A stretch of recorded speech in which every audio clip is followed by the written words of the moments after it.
안녕하세요. 저는 10월드라면 치가 떨리는 30대 여자입니다. 요즘 인터넷상에서 시댁욕 많잖아요. 저도 하나 보태려고 이렇게 글을 쓰게 되었네요. 제가 시댁과 결정적으로 인연을 끊게 된 사건이 있어서 이렇게 사연을 올립니다. 지금 생각해도 억울하고 참 어이가 없어서 말이 안 나오네요. 그런데 지금 결과적으로 보면 잘 되었다고 생각하면서도 참 씁쓸한 건 어쩔 수 없나 봐요.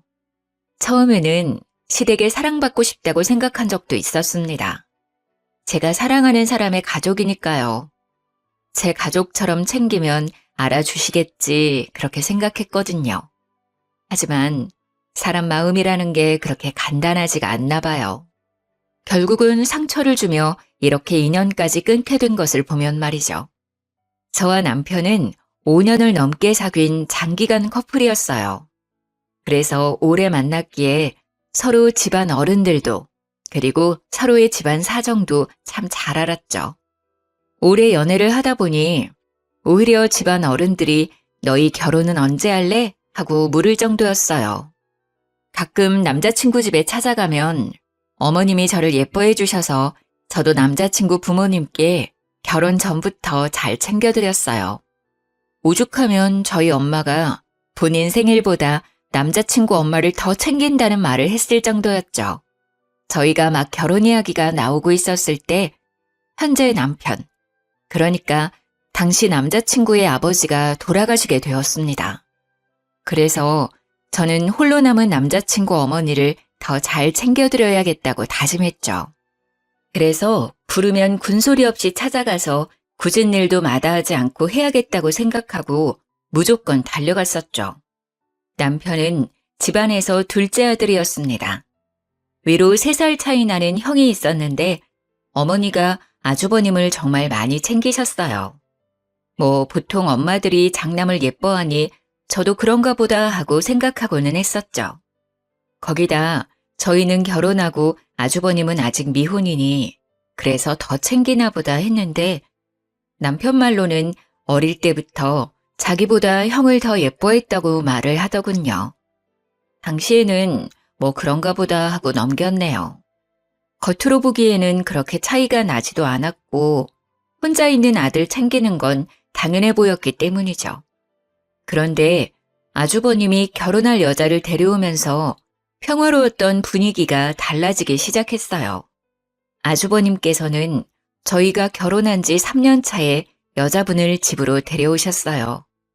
그전까지 며느리는 저 혼자였기에 거의 제가 큰며느리 역할을 해왔어서 아주버님이 집에 여자분을 데려온다고 하셨을 때 가장 좋아한 게 바로 저였습니다. 그래서 그날은 오전부터 어머니와 함께 새 식구를 맞을 준비를 부지런히 하게 되었습니다. 어머니도 아들이 30대 후반이 되어서 여자를 데려온다고 하니 얼마나 공을 들이시는지 잔치상 부럽지 않게 상을 차리고 싶으셨는지 장거리를 한가득 푸셨습니다. 저희는 갈비에 잡채에 전까지 붙여서 정말 한상 가득 음식을 해놓고 새 식구가 오길 기다렸죠. 그리고 아주버님이 형님의 손을 잡고 현관문으로 들어오는데 여자분이 온몸을 명품으로 휘감고 있는 겁니다. 눈에 띄는 명품도 있었지만 나중에 찾아보니 명품이었던 제품도 있었던 것 같아요. 제가 명품에 눈이 어두워도 이건 딱 명품이라고 하는 것도 몇 개씩이나 있었죠. 저는 그때 대충 아주버님이 부자를 만나고 있다는 건 듣긴 했지만 머리끝부터 발끝까지 귀티가 좔좔 흐르는 형님을 보고 놀라긴 했습니다. 보통 부자가 아니라고 생각하게 되었거든요. 어머님도 처음 보는 큰며느리감이 반가우신지 손을 맞잡으시고 환하게 웃으시는데 저도 좋았습니다. 딱 그때까지는 그랬어요. 새 식구가 들어온다는데 나쁠 리가 없잖아요. 식사하다 보니 모자란 음식이 있으면 저는 부지런히 상으로 음식을 퍼나르느라 정신이 없었어요. 어머님이 갈비가 모자란다고 하자 저는 일어나서 갈비를 퍼오는데 거실 상에서 화기애애한 웃음소리가 퍼지고 있었죠. 자세히 들어보니 형님께선 혼전 임신을 했다는 소리였습니다. 저는 순간 3년 넘게 임신을 하지 못하고 있었기에 저도 모르게 어깨가 움츠러들더라고요. 그래도 어쩌겠어요. 집안의 축복인 건 맞죠. 하지만 저를 속상하게 했던 건 형님의 임신 소식이 아니었습니다. 바로 너무도 바뀌어버린 어머님의 행동이셨죠. 제가 갈비를 상위에 내려놓자 어머님이 형님의 손을 꽉 붙잡고 말씀을 하셨어요. 어머, 요즘은 아이를 다 혼수로 가져온다더니 참말이네. 정말 예쁘기도 해라. 우리에게 오자마자 장손까지 만들어 오고. 고생했다. 여기 갈비 먹어라. 잘 먹어야 아기가 잘 자라지. 그때 저희 남편이 제 눈치가 보이는지 갈비 한 조각을 제 밥그릇에 올려놓았어요. 아이를 가지기 위해 그동안 노력해왔는데 아직 가지지 못하고 형이 먼저 가졌다고 하니 제가 신경이 쓰였나 봐요. 갈비는 우리 자기도 좋아하니까 많이 먹어. 요리 만들고 준비하느라 고생했어, 자기야. 그래도 그 한마디가 얼마나 고맙던지 저는 남편을 향해 미소를 지었습니다. 그런데 어머님이 저를 슬쩍 보시더니 네가 한 게 뭐 있다고? 그러시면서 갈비를 형님 앞으로 밀어놓으셨어요. 순간 남편은 무안해져서 저를 보며 멋쩍은 미소를 지었습니다. 그때는 어머님이 학수고대하던 아주버님이 결혼할 사람을 데려왔는데 기다렸던 아이까지 가졌다는 말에 너무 좋아서 그러시나 보다 했었습니다. 저는 다시 잡채를 가지러 부엌으로 가는데 뒤에서 어머니의 커다란 목소리가 들려왔어요. 어머, 대학병원 의사라고? 내분비과? 아이고, 우리 집에 드디어 사자를 가진 사람이 들어왔구나. 아이고, 장하다. 지훈이 너도 참 용하다. 어떻게 이렇게 귀한 사람을 집에 들여왔다니? 참 우리 집에 복덩이가 들어왔구나.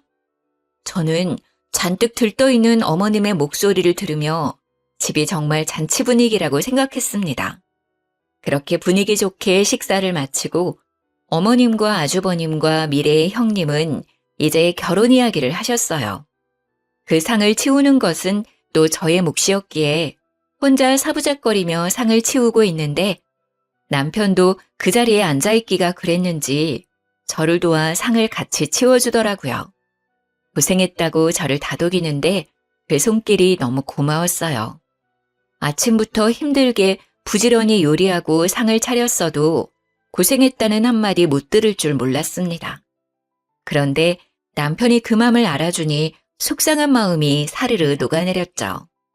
상을 치우고 과일을 내가는데 형님이 어머님께 선물이라고 명품 가방을 떡하니 내놓더라고요. 어머님은 너무 좋아하시며 잇몸이 만개하게 찢어지셨어요. 의사니까 역시 돈도 잘 버는 거겠죠. 어머님의 커다래진 입을 보는데 제가 괜히 죄송해지더라고요. 저렇게 좋아하실 줄 알았으면 하나 사드리는 건데 하는 마음이 드는 겁니다. 제가 사드린 건 명품은 아니어도 국내 유명 브랜드들이었거든요. 역시 어머님도 여자셨던 거죠. 어머니는 명품 가방을 품에 안으시고 예비 형님을 향해 말을 하셨어요. 뱃속에 아이도 있는데 결혼을 서둘러야지. 배가 나오기 전에 빨리 서둘러야겠구나. 시어머니의 말에 예비 형님이 난감한 표정을 지으시더라고요. 그런데 제가 너무 바빠서요, 어머니. 결혼 준비를 제대로 할 수 있을지 걱정이에요. 병원 일이 생각보다 한가한 일이 아니라서요. 어머님은 형님의 손을 꽉 잡으시며 활짝 웃으셨죠. 그럼 알다마다 큰일 하는데 바쁜 거 내가 다 알지. 결혼식 걱정은 하지도 말아라. 내가 다 준비하마. 여기 한가한 너희 동서도 있잖아. 그렇지, 작은 애야? 네가 결혼 준비하는 것 좀 도와주려무나. 저는 사과를 깎다가 두 눈을 동그랗게 떴죠. 아주버님의 결혼식을 제가 준비하다니요? 그것도 잘못하면 욕먹기 딱 좋은 결혼식을 말이죠. 저는 어색한 미소를 띄었습니다. 죄송해서 어쩌죠? 저도 요즘 회사 일이 바빠서 도와드리기 힘들 것 같네요. 그래도 본인들이 준비하는 게 더 마음에 들지 않을까요? 어머님은 제 말이 마음에 안 드셨는지 저를 흘겨보셨어요. 무슨 직장이 시간 조정 하나 마음대로 못한다니? 그래서 다른 일은 할 수 있겠어? 서로 어려울 때 돕고 해야 형제 우애가 좋아지고 그러는 건데. 아니에요, 어머니. 제가 바빠도 시간 내서 해볼게요. 동서 곤란하게 해서 미안해. 아니다, 내가 준비하마. 바쁜 네가 시간을 어떻게 빼려고 해. 뱃속에 애도 있는데 그럴 필요 없어. 저는 잠시 그 자리에 있는데도 벌써 숨이 막혀왔습니다. 어머니와 형님만이 다른 세상에 있는 것 같이 느껴졌는데 저는 딱 그 자리에 그냥 옆에 세워진 병풍 같은 존재 같았어요. 아직 결혼 전부터 이렇게 살얼음판인데 결혼하면 또 얼마나 달라지려나 하는 불안이 엄습해왔습니다. 왜 그런 느낌은 딱딱 잘도 들어맞는 것인지 모르겠어요. 형님은 결혼 전부터 보통이 아니셨습니다. 그렇게 형님의 결혼은 어머님 주도 아래 수월하게 이루어지게 되었어요. 두 분 결혼식이 한 달 앞으로 다가왔을 때 우리는 다시 시댁에 모이게 되었습니다. 그런데 형님과 아주버님이 생각지도 못한 말을 입 밖으로 꺼내시는 겁니다. 어머니, 이미 재산이 분할이 끝났다고 하던데 정말이에요? 아버님이 동등하게 나눠주셨다고 하는데 그게 너무 불공평한 것 같아서 말이죠. 제사도 저희가 다 지내고 어머님도 저희가 모시는 건데 왜 동등하게 나누었는지 이해가 되지 않네요. 이건 장남이 더 가져야 하는 문제 아닌가요? 저는 형님의 말을 듣고 어이가 없어서 입이 떡 벌어졌어요. 저희가 결혼 전에 아버님은 이미 아주버님과 남편에게 재산을 동등하게 나누어 주셨습니다. 시댁은 재력가까지는 아니지만 상당한 부동산 재산이 있었고 당시 저도 예비 며느리 자격으로서 그 자리에 있었고요. 아버님은 아주버님에게 장남이라는 이유로 지역 상권도 월등히 좋은 신축 건물을 주었고 저희에게는 건물은 규모가 크지만 오래되고 상권이 안 좋은 건물을 주셨었습니다. 그때 당시에 아주버님도 그것에 만족하셨고 저희 남편과 저도 큰 불만 없이 받아들였습니다. 시세 차이는 별반 다름 없었고 아버님이 나눠주시는 거니 큰 불만도 없었죠. 그리고 아버님은 어머님 앞으로 노후자금이라고 작은 건물을 남겨두셨었습니다. 그런데도 저런 말을 꺼내자 속이 뒤집히는 겁니다. 형님, 그렇게 따지면 이제 저는 시댁에 손 놓아도 되는 건가요? 형님 혼자 시댁 행사며 제사며 다 챙기시려고요? 형님은 저를 보며 고개를 끄덕였습니다. 당연하지. 장손인데 내가 책임져야지. 그러니까 우리가 재산을 더 가져야 하는 거 아니겠어? 이건 너무 불공평하잖아. 앞으로 고생은 나하고 우리 그이가 다 하는 건데 앞으로 어머님도 책임져야 하고. 그런데 그때 아버님이 그런 것까지 생각하고 좋은 상권의 신축 건물을 아주버님께 남겨주신 거잖아요. 이제 와서 그것을 따주시면 저희가 너무 어이가 없어요. 시세만 같다 뿐이지 두 건물 사이에는 엄연히 차이가 크게 나요. 거기다 어머님께도 건물을 남겨주셨고요. 그래도 이거는 말도 안 되지. 원래라면 작은 아들은 재산을 물려받을 수 없는 거 아니야? 그런데도 같은 시세라니 나는 말도 안 된다고 생각하는데. 어머니도 그렇게 생각하지 않으세요? 아이고, 작은 애 시끄럽다. 너희 형님 말 어디가 틀린 게 있다니? 너보다 더 배우고 똑똑한 사람이 이렇게 말하는데 그렇게 하는 게 옳으면 그렇게 해야지. 저는 시어머니까지 형님의 편을 들고 나서자 머리까지 피가 끓어올랐어요. 여기서 선을 딱 긋지 않으면 저희가 질질 끌려갈 것 같다는 생각을 하게 되었습니다. 죄송합니다. 지금 이야기는 못 들은 거로 하겠습니다. 싸움도 되지 않을 일 가지고 이게 뭔가요? 이미 아버님이 저희한테 주신 거고 저희는 다시 아주버님께 드릴 마음 같은 건 없습니다. 죄송합니다. 제 말에 갑자기 아주버님이 버럭대고 저를 향해 소리를 지르시는 겁니다. 아니, 재수씨, 어떻게 그렇게 말을 합니까? 윗사람이 말을 하면 듣는 척이라도 해야 하는 거 아닙니까? 이 사람이 앞날을 생각해서 이렇게 말하는 건데 어떻게 그렇게 딱 말을 자릅니까? 재수씨가 시집와서 한 게 뭐 있나요? 그렇게 재산에 욕심이 나나요? 저는 재수 씨가 이렇게 속물인지 몰랐네요. 저는 순간 그 말에 어이가 없었습니다. 누가 지금 재산에 더 눈이 멀었는지 모르는 것 같았어요. 지금 재산 이야기 하시는 두 분은 아직 결혼도 안 하신 거 아니에요? 결혼 생활 한참 하시고 힘들어서 이런 이야기 하는 거면 이해라도 하려고 노력이라도 해보겠는데 이건 경우가 아니죠. 너는 윗사람한테 무슨 말을 그렇게 하는 거니? 어디서 배워먹은 버르장머리가 그래. 윗사람들이 아니다 하면 구분구분 말을 들을 연구를 해야지 어디서 따박따박 말대답을 하는 거야. 두 분이 한꺼번에 저를 향해 그렇게 말하니 속이 정말 뒤집힐 것 같았습니다. 어머니, 정말 말 한 번 잘하셨네요. 제가 장남이니까 더 갖는 게 옳죠. 재수씨, 아버지가 주신 건물 주세요 그럼. 이렇게 긴 이야기 할 필요도 없고 서로 얼굴 붉힐 일도 없을 것 같네요. 가만히 우리들의 이야기를 듣고 있던 남편이 이제 참지 못하겠는지 제 손을 잡아서 일으켜 세웠어요. 도저히 가만히 듣고 있기가 불편하네. 이미 그건 아버지가 나와 아내한테 물려주신 건데 왜 형이 주라 말아야? 재산에 눈먼 사람이 누군데 내 아내한테 그런 말을 하는 거야? 이미 끝난 이야기니까 더 이상 할 얘기도 아닌 것 같네. 우리는 그만 집에 가야 할 것 같아. 가자, 자기야. 그렇게 저희는 집으로 돌아왔습니다. 돌아오는데도 정말 두 눈이 시뻘개진 두 사람의 얼굴이 눈앞에 어른거리는 겁니다. 어디서부터 잘못된 것인지 길게 한숨이 쏟아져 나왔어요. 하지만 그때는 그게 시작에 불과했다는 걸 우리 모두 알지 못했습니다. 두 사람은 무사히 결혼식을 올렸고 일주일간 신혼여행을 떠났습니다. 그리고 그렇게 복잡한 타이밍에 저는 그토록 기다리던 임신을 하게 되었어요.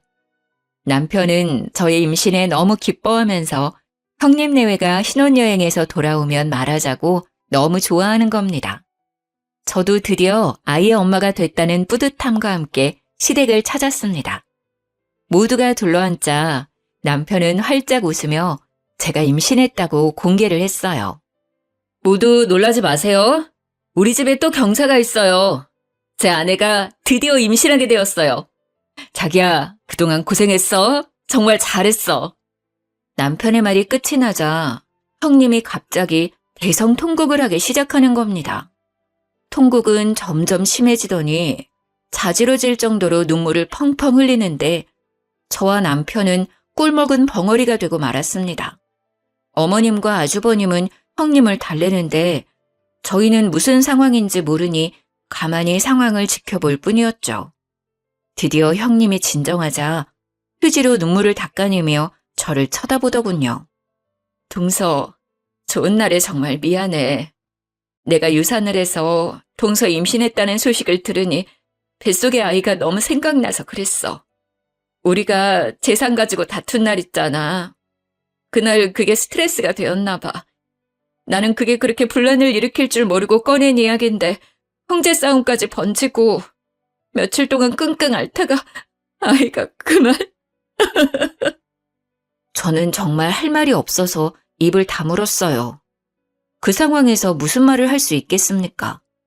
형님의 말의 뉘앙스를 보면 결국 우리가 재산을 내놓지 않아서 자신이 유산했다는 말이 아니겠어요? 시어머니는 저를 눈으로 흘기시며 입을 비트셨어요. 재산이 무슨 대수라고 뱃속에 장손을 잃어버리게 만들어. 그리고 너는 이 상황에서 임신했다고 그렇게 말하고 싶니? 지금 사람 염장 지르는 것도 아니고. 아이고, 애들이 배운 게 없어서 그런지 눈치도 없네. 어머니의 말을 듣다 못한 남편이 벌떡 자리에서 일어나서 소리를 질렀습니다. 어머니, 그게 지금 무슨 말을 하시는 거예요? 지금 형네 아기가 우리 때문에 그렇게 되었다는 말이라도 하시는 거예요? 이게 어떻게 저희 잘못인가요? 지금 저희 아이는 안중에도 없으신 거예요? 형님 잃어버린 아이만 중요하신 거냐고요? 자기야, 그만 일어나 가자. 더 이상 여기에 못 있겠다. 저는 남편 손에 이끌려 다시 집으로 돌아왔습니다. 그런데 첫 임신에 심한 시댁 스트레스를 받아서인지 유산기가 보이기 시작했어요. 아래에 피가 살짝 비치고 아랫배가 자꾸 뭉치고 아파지는 게 큰 병원에 가서 검진을 받아보려 했지만 대학병원 같이 큰 병원은 대기가 너무 많이 걸려 있어 엄두를 못 내겠는 겁니다. 그래서 남편이 형수네 병원에 가서 검진을 받는 건 어떠냐고 물어보더군요. 어머님도 형님이 예약해서 허리 진료를 받았다는 겁니다. 거기는 형수백으로 검진을 앞당길 수 있는 거 아니냐고 말이죠. 저는 솔직히 형님에게 부탁하는 게 마땅치 않았지만 아이가 우선이니 전화를 걸어서 물어보기로 했습니다. 그런데 전화를 걸자마자 형님이 타박을 하시더라고요. 동서, 왜 전화했어? 바쁜 일 아니면 빨리 끊어. 혹시 이제는 우리한테 건물 넘길 결심이라도 선 거야? 그런 거 아니면 빨리 끊어. 나 바빠. 다시 머리에 혈압이 오르기 시작했습니다. 형님의 말을 듣자마자 내가 왜 이 여자에게 전화를 한 것인지 후회가 되기 시작했죠. 아니요, 그건 아니고요.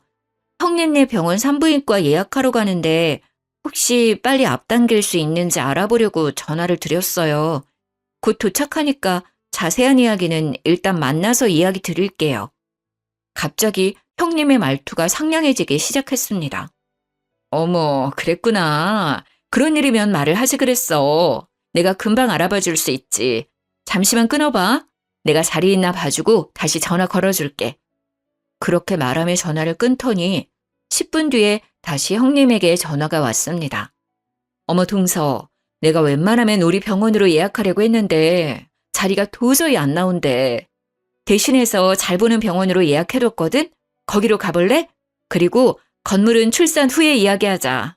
일단 뱃속 아기의 안정이 먼저잖아. 걱정하지 말고. 저는 형님이 예약해둔 다른 병원으로 내원하게 되었고 거기서 스트레스를 많이 받아서 유산기가 있다고 하면서 유산 방지 주사를 맞춰주었습니다. 그렇게 돌아왔지만 저는 이미 마음이 상해서인지 시댁 모임에 갈 때마다 스트레스가 쌓이더라고요. 그래도 어쩌겠습니까? 그 당시에는 이제까지 그렇게 해왔으니 부르면 당연히 가야 하는 거라고 생각을 하고 있었어요. 그게 효이고 그렇게 배워왔으니까요.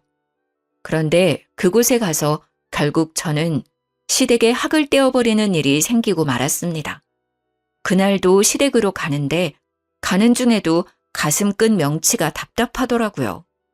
저는 이제 막 임신 6개월에 들어서는 중이었기에 어느 정도 유산에 대한 위험은 내려놓고 있었습니다. 그렇게 상에 둘러앉아 밥을 먹고 있는데 형님이 이번에는 주식 이야기를 하기 시작하셨어요. 어머니, 제가 말한 주식 사셨어요?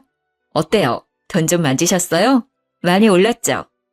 형님은 이미 어머니에게 주식 투자를 권유해서 주식 투자를 했나 보더라고요. 어머님은 형님 말대로 주식이 올랐는지 입을 활짝 옆으로 찢으며 웃으시더라고요. 그러게 생각지도 않게 많이 올랐어. 너는 어떻게 이런 걸 잘 알고 있니? 정말 내 주위의 여편네들은 나를 그렇게 부러워한다. 며느리 하나 잘 뒀다고 말이야. 잘 됐네요, 어머니. 이번에 정말 확실히 오르는 화끈한 주식 있는데 한두 푼으로 투자해야 하는 게 아니라 한 번에 끌어모아서 투자해야 확실히 오르는 거거든요. 투자해보실래요? 주위에 어르신들 있으면 같이 투자하세요.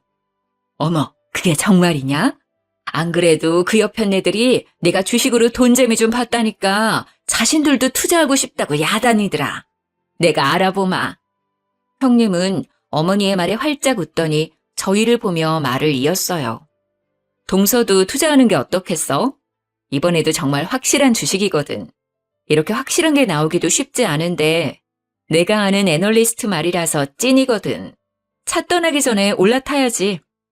저는 그 주식 투자가 왠지 끌리지가 않았습니다. 주식이 오른다고 단언하면서 확신을 하는 게 못 믿어왔죠. 주식이라는 게 한 치 앞도 못 가리는 건데 말이죠.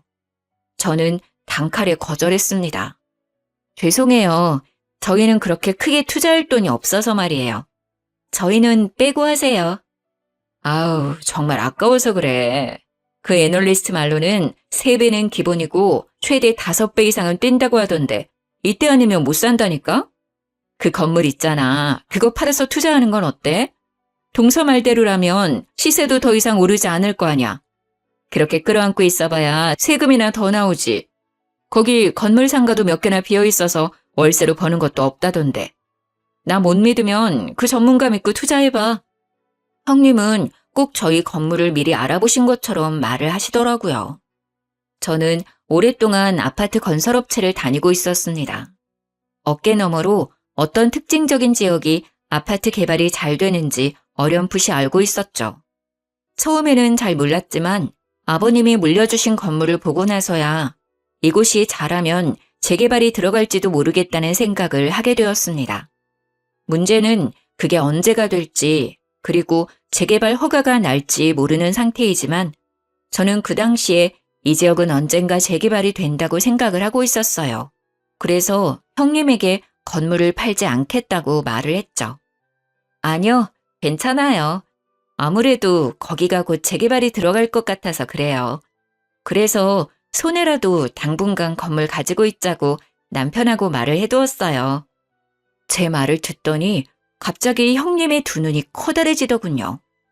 동서, 정말 해도 너무한다. 그런 건물을 가져간 거야? 어떻게 우리한테는 한마디도 없이 그런 곳을 가지고 갈 수가 있어? 미리 알고 그 건물 가져간 거야? 우리 그이 몰래 건물 빼돌린 거 아니야? 형님의 말에 논리에 어이가 없어지더군요. 건물을 빼돌리다니 어떻게 저런 말을 할 수가 있는 건지 당최 이해가 되지 않는 겁니다. 무슨 말을 그렇게 하세요? 저희도 아버님께 물려받고 눈으로 직접 건물 보고 재개발에 들어갈 것 같다는 거 안 거고요. 아직 재개발 뜬 것도 아니고 그럴 것 같다고 분명 말씀드렸잖아요. 그런데 무슨 건물을 빼돌려요?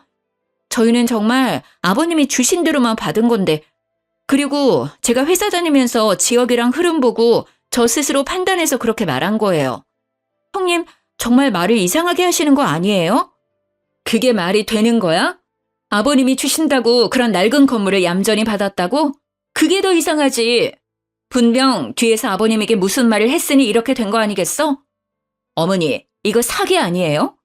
좋은 건물 차지하려는 것 같은데 어머니, 아무리 생각해도 이건 아닌 것 같아요.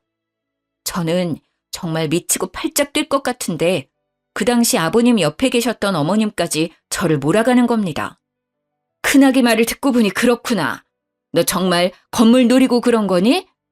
정말 사람 하나 잘못 들여서 내가 별꼴을 다 보는구나. 너 이게 무슨 경우냐, 어? 아무리 재산이 탐이 나도 그렇지. 그렇게 노른자 땅을 홀라당 가지고 가서 너 혼자 잘 먹고 잘 살려고 했니? 말하는 꼬락서니도 아주 뻔뻔하게 시리. 정말 그 말이 사실이면 저도 가만히 있지 못하겠습니다. 재수씨, 이건 법적으로 사실 여부를 따져봐야 하는 겁니다. 사실이라면 지금이라도 이실직고 하세요. 순간 머리 꼭지가 돌면서 아랫배가 뭉치는 겁니다. 밑이 빠질 것처럼 아픈데 저는 배를 움켜쥐고 옆으로 쓰러졌어요. 어머니는 그 순간까지 저를 보고 타박을 하시는 겁니다.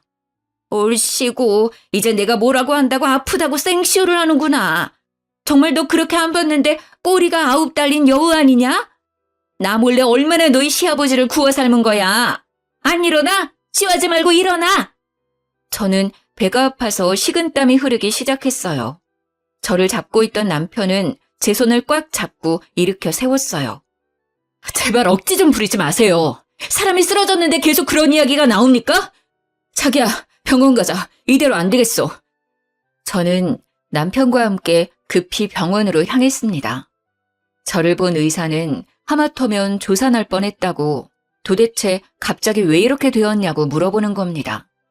저는 스트레스를 많이 받았다고 하니 자궁 경부 길이가 아주 짧아졌다고 했습니다. 결국 자궁 경부를 묶고도 위험하다고 남은 임신 기간은 병원 침대에 누워 있어야 한다는 겁니다. 서 있으면 밑이 빠질 것 같은 느낌에 배에 수축이 왔거든요. 병원 침대에 누워 있는데 괜히 서러워지는 겁니다. 보통 다둥이 가진 산모나 이렇게 한다는데 세상 원망이 다 남편한테 쏠렸습니다. 저는 아무 죄 없는 남편을 보고 윽박을 질렀습니다. 나 다시는 시댁 안 가. 이게 뭐야 진짜. 어렵게 아이 가졌는데 축하는 못할 망정 하마터면 우리 아이 잃을 뻔했잖아. 나한테 다시는 시댁 가자고 말하지 마. 다시 또 나랑 시댁에 가자고 하면 나 당신이랑 이혼할 거야. 알겠어? 눈물이 나오는데 남편이 제 손을 꽉 잡더라고요. 알겠어. 안 가도 돼. 그동안 고생했어. 우리 집 일은 이제 내가 알아서 할게. 당신은 우리 아이 걱정만 하면 돼. 다시는 당신 속썩이는 일 없이 할 거야. 내가 미안해. 당신 고생시켜서. 그 말을 듣는데 다시 눈물이 왈칵 쏟아졌습니다. 그동안 참아왔던 서러움이 한꺼번에 터져나왔습니다. 예쁨 받고 싶고 사랑받고 싶어서 열심히 노력한다고 한 것 같은데 어디서부터 잘못되었는지 모르겠네요. 저는 그렇게 완전히 시댁과 단절을 하고 4개월을 침대에서 더 버텨 무사히 제 품에 딸을 안았습니다. 작은 얼굴에 오밀조밀 예쁜 얼굴을 보니 그제야 좀 숨통이 트이는 것 같았어요.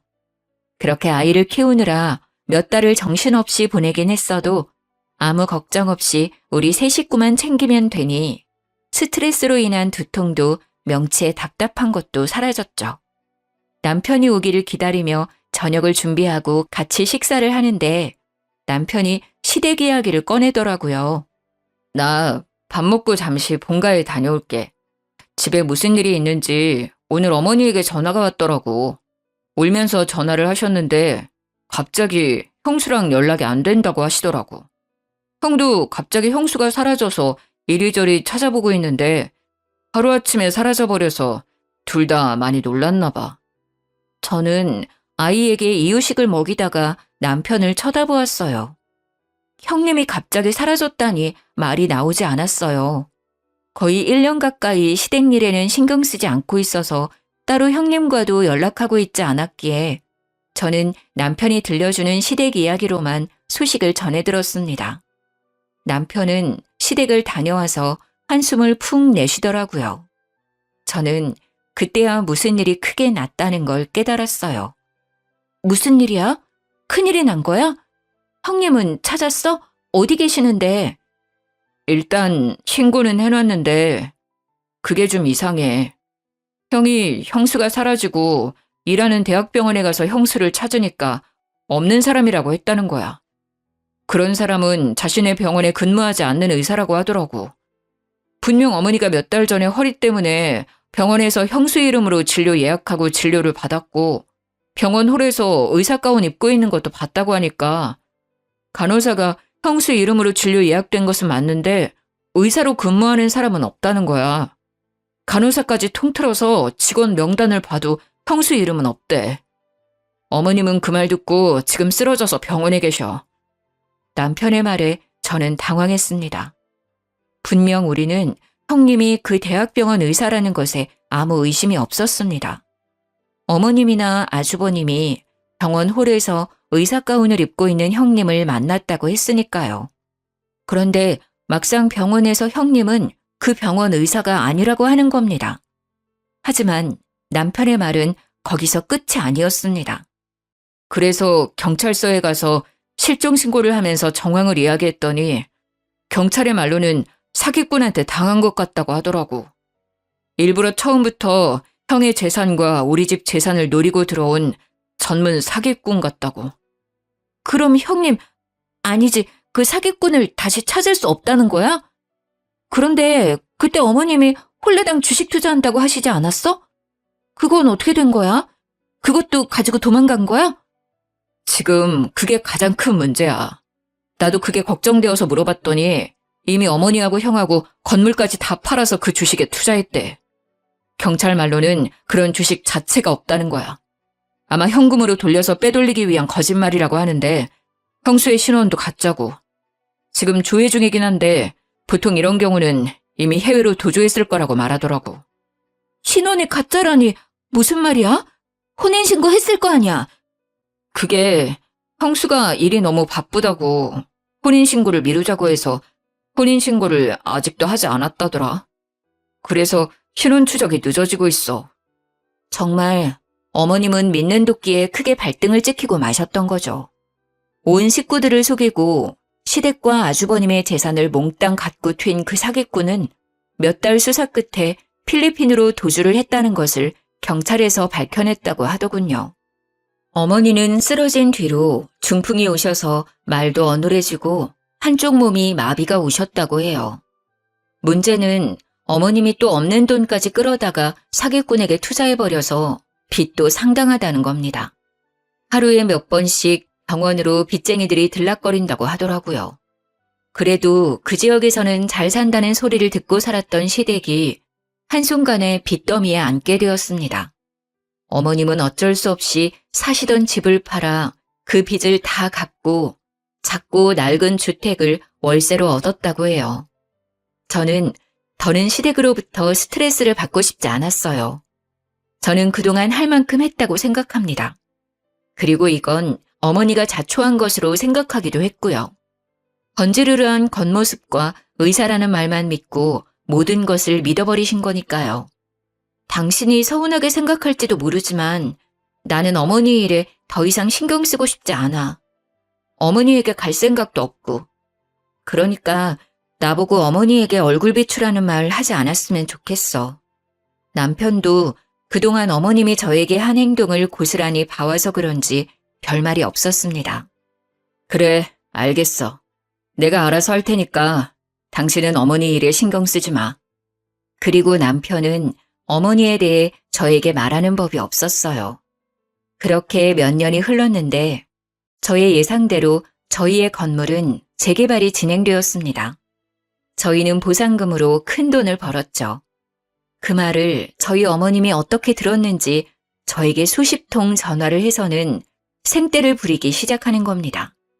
작은 애 너는 어쩌면 이럴 수가 있는 거니?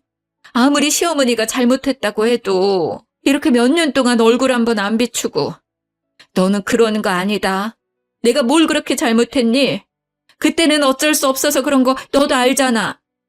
시어머니는 몇 년 만에 저한테 전화하셔서 그때 내가 너에게 너무 심하게 해서 미안하다 그 한마디를 안 하시는 겁니다. 그때 제가 무슨 일을 겪었는지 어머니도 다 아시면서 말이죠. 저는 그 일로 뱃속에 아이를 잃을 뻔했는데 해도 너무한다고 생각을 했습니다. 남아있는 정도 없는데 더욱 어머니에게 정남이가 떨어져 버렸죠.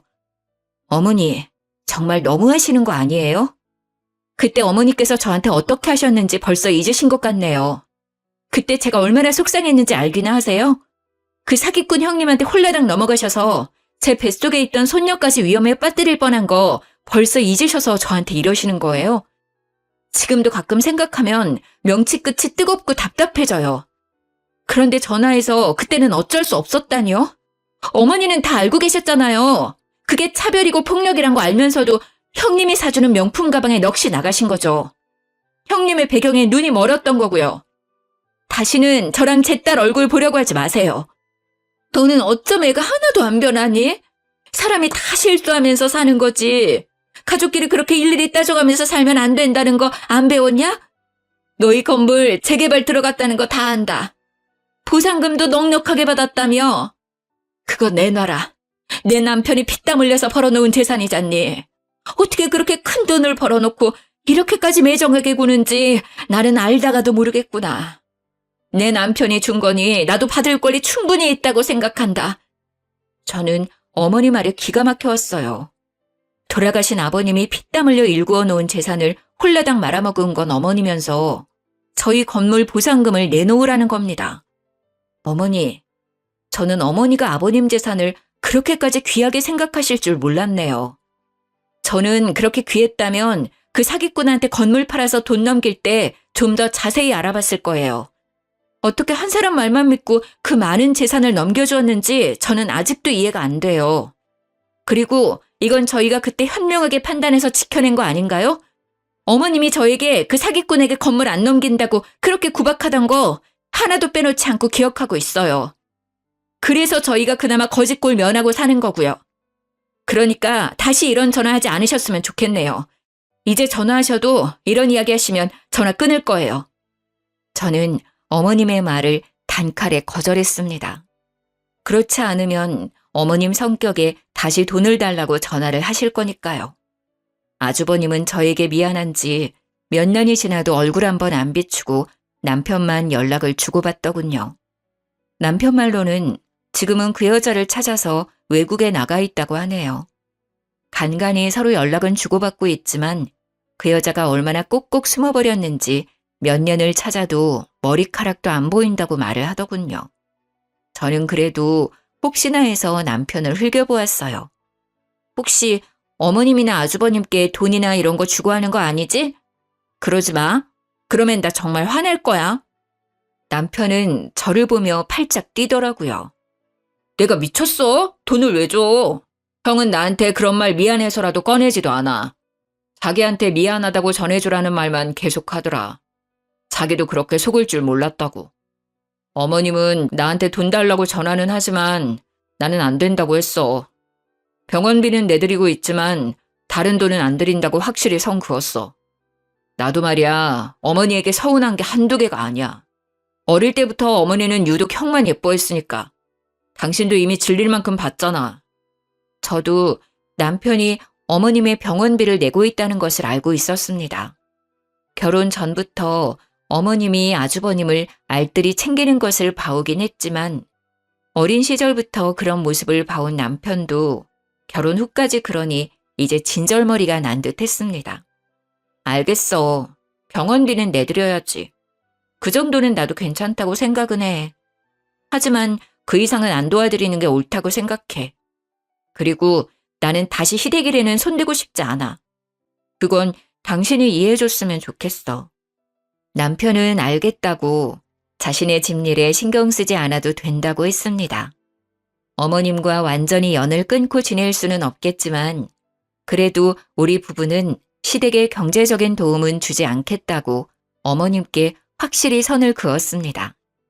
어머님도 이제는 저희에게 돈을 받아낼 수 있다는 생각은 버리셨는지 저에게는 전화도 더 이상 오지 않고 있네요. 가끔 밖에 나가서 폐지를 주우셔서 생활비에 보태 쓴다고 남편이 말을 해주더군요. 일평생을 곱게 사셨던 분이셨는데 집에 사람 하나 잘못 들여서 고초를 겪게 되신 거죠. 저의 사연은 여기까지입니다. 저는 토끼 같은 딸과 남편과 함께 잘 지내고 있어요. 명절에는 시댁에는 가지 않으니 저희 세 식구는 여행을 다니고 있습니다. 아마 그런 일이 없었다면 저희도 다른 집들처럼 시모도 함께 여행을 다녔을 수도 있었겠죠. 하지만 이미 지난 일을 떠올려봤자 어쩌겠어요. 나쁜 기억은 빨리 털어버리고 일어서야죠. 가끔은 믿었던 사람에게 가장 많이 상처를 받기도 하는 것 같아요. 하지만 서로 상처 주는 사이라면 서로 안 보고 사는 것도 좋은 방법인 것 같습니다. 조금은 멀리 떨어져 서로의 소중한 것을 생각해 보는 게 어떨까 싶네요. 모두 행복해지길 바라면서 이만 글을 드리겠습니다.